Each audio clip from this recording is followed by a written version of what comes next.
समस्त दशम श्रेणी छात्र छात्री मानू आम चैनल मु पाठर पथिक को स्वागत।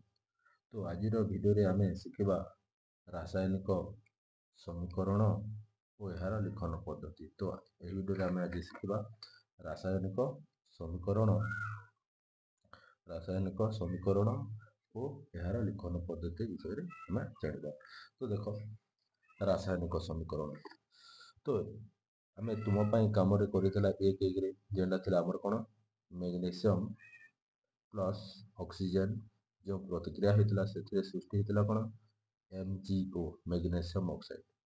तो यहाँ आगुरी आम कर तो एक मैग्नीशियम पात को ऑक्सीजन उपस्थित जालिले एक मैग्नीशियम पात को ऑक्सीजन उपस्थित जालिले क्यों परिणत होता मैग्नीशियम ऑक्साइड रे परिणत होता जोटा कि MgO।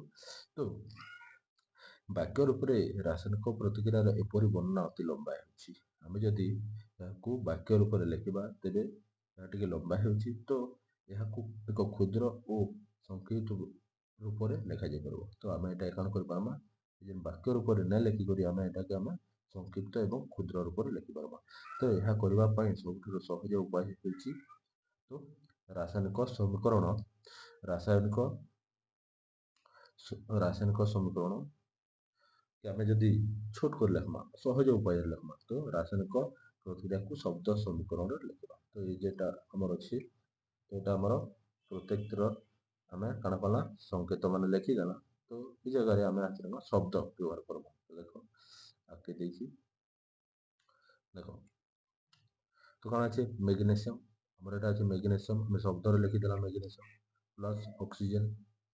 तो आम यहाँ कौन कला जोटा शब्द लिखिदेला। तो आम जे प्रतिक्रिया कर कौन सृष्टि तीर चिन्ह यार अर्थ कौन यार अर्थ हो प्रतिक्रिया कर तीर चिन्ह अर्थ हो प्रतिक्रिया कर। तो मोर कौन सृष्टि है आम मैग्नीशियम ऑक्साइड सृष्टि है मैग्नीशियम और ऑक्सीजन प्रतिक्रिया होकर कौन सृष्टि है आमर मैग्नीशियम ऑक्साइड प्रस्तुत है। तो आम एक प्रकार लिखिपारमा। आगे देख रासायनिक प्रतिक्रिया एक मैग्नीशियम और ऑक्सीजन रासायनिक परिवर्तन घटी। तो यहाँ कौन है आमर रासायनिक परिवर्तन घटी मैग्नीशियम और ऑक्सीजन रासायनिक आमर रासायनिक परिवर्तन घटी आउ से गुड़िक तो ये आमर ये है यहाँ कि आम कौन कह प्रतिकारक कह।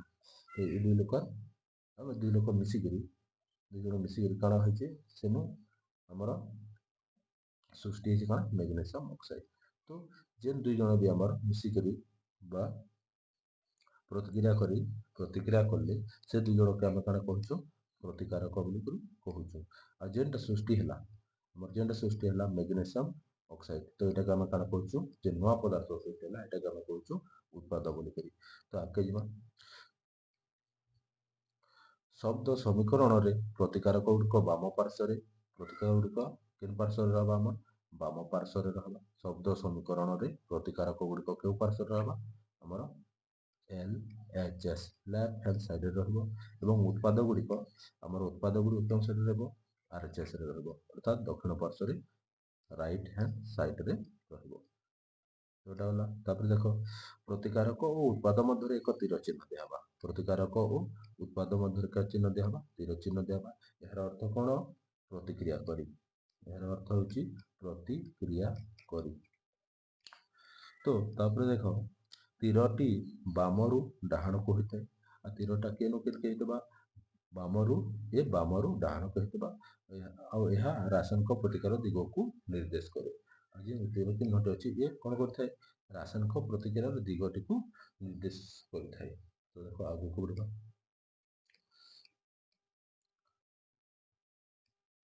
रासायनिक प्रतिक्रिया एकाधिक प्रतिकारक थे जदि आम रासायनिक प्रतिक्रिया यदि अधिक प्रतिकारक रोचती तेरे आम कि लिखा युक्त चिन्ह दे लिखा। धर मनकर आम पाखे अच्छी प्रत्येक A B C तीन टा प्रतिकारक अच्छे तीन प्रतिकारक।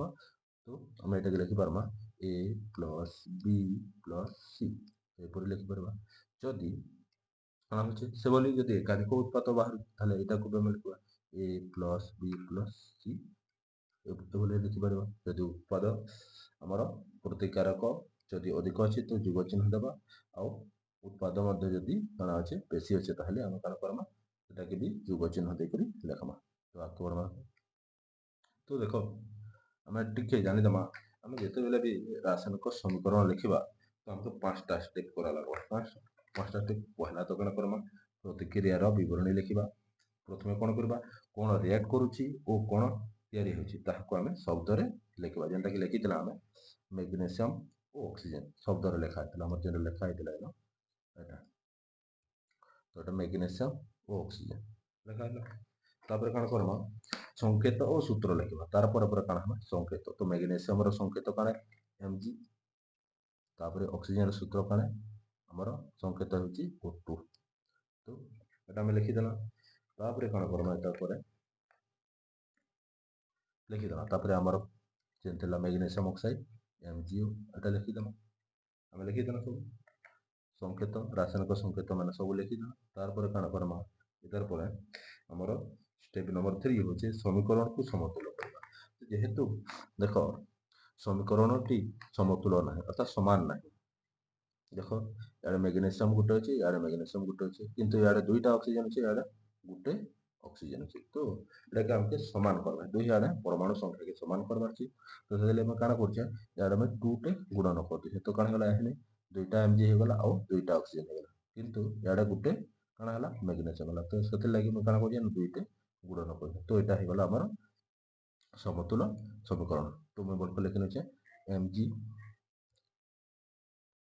Mg ପ୍ଲସ୍ O2 ପ୍ରତିକ୍ରିୟା କରି MgO ମ୍ୟାଗ୍ନେସିୟମ୍ ଅକ୍ସାଇଡ୍ ପ୍ରସ୍ତୁତ କଲା। ତ ଭଲ କରି ଦେଖି ନେବେ ଏଇଟା ଆମର ମ୍ୟାଗ୍ନେସିୟମ୍ ଇନ ବି ଗୋଟେ ଅଛି ପ୍ରତିକାରକର ବି ଆଉ ଆମର ଉତ୍ପାଦର ବି କାଣା ଅଛି ମ୍ୟାଗ୍ନେସିୟମ୍ ଗୋଟେ ଅଛି।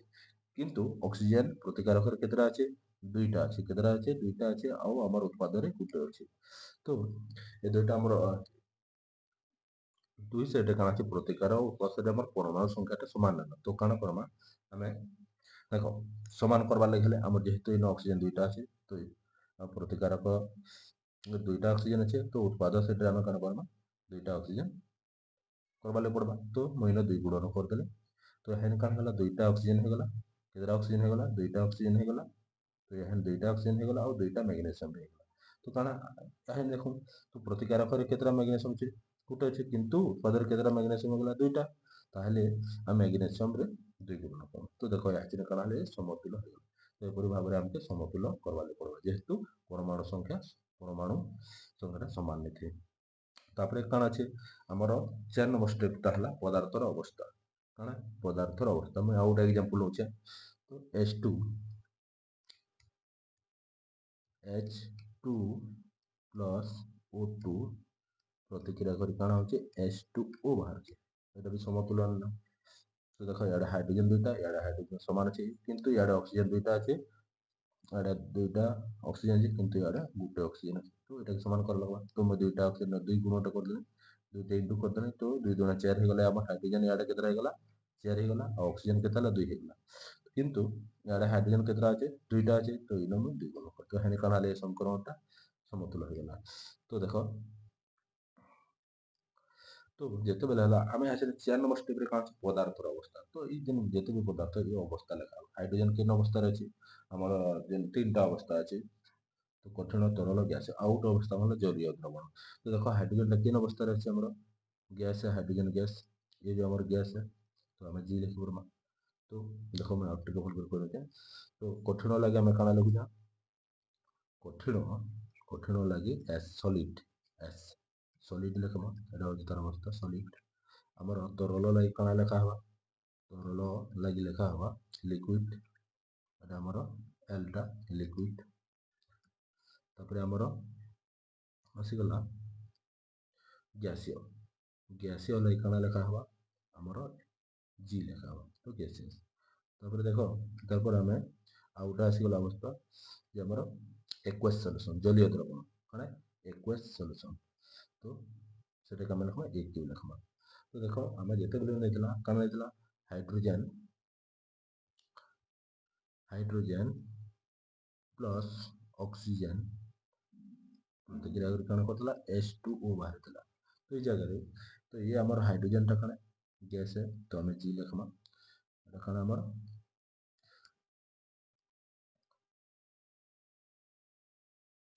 हाइड्रोजन प्लस O2 प्रतिक्रिया करी H2O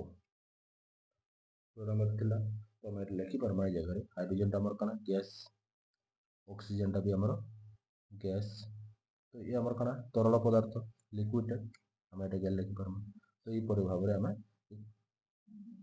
आम ये जेन अच्छे मनकर अवस्था ये पदार्थ मानकर अवस्था आम लिखि पार्मा आगे जी देखो पाँच नंबर स्टेप होची विशेष परिस्थिति कण पाँच नंबर स्टेपटा हूँ विशेष परिस्थिति कण तो देखो केते प्रतिक्रिया कण लगे ताप दरकार आलोक दरकार कि काटालिस्ट दरकार उत्प्रेरक दरकार चापर भी दरकार तो गोटे आमर अच्छे धर नहीं गला कैल्शियम कार्बोनेट आम जो ताप देमा कैल्शियम कार्बोनेट के ताहले ये कण हबा हमर ये calcium oxide plus carbon dioxide प्रस्तुत होगा तो आम ये जगह काଣା कला गोटे आम ना काଣା कला आम विशेष परिस्थिति जरिया काଣା कला आम कैल्शियम ऑक्साइड CO2 पाइबा जहाँकि तापर उपस्थिति तो यहाँ हूँ आम विशेष अवस्था गोटे रासायनिक पदार्थ विशेष अवस्था तो केन अवस्था देखिए आमर कैल्शियम ऑक्साइड और कार्बन डाइऑक्साइड उत्पन्न है तो यहाँ थी आमर रासायनिक समीकरण लिखार पद्धति तो यदि वीडियो भल लगे लाइक शेयर एंड सब्सक्राइब करूँ धन्यवाद।